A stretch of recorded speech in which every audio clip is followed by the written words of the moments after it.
Pernah dengar pasal seorang pengembara Muslim yang selamatkan bandar hilang masa orang Barat ingat tempat tu cuma mitos?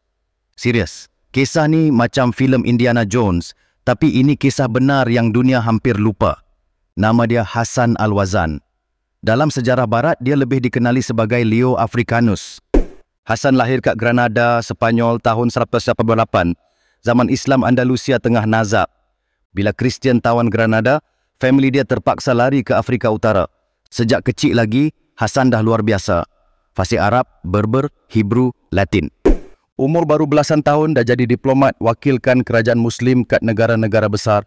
Muda-muda dia dah redah padang pasir Sahara, lalu oasis berbahaya, sampailah ke satu bandar legend yang ramai Eropah anggap dongeng, Timbuktu. Zaman tu, orang Eropah ingat Afrika ni semua hutan liar. Mustahil ada bandar maju, ada emas, ada universiti. Tapi Hassan buktikan semua tu salah. Dia jejak Timbuktu. Dia tengok sendiri pasar emas, madrasah, perpustakaan, ribu-ribu kitab dari seluruh dunia Islam. Dia tulis semua dengan detail. Tanpa Hassan, dunia mungkin terus anggap Timbuktu cuma cerita kosong. Tapi hidup dia tak berhenti kat situ. Lepas tu datang kisah lagi dahsyat.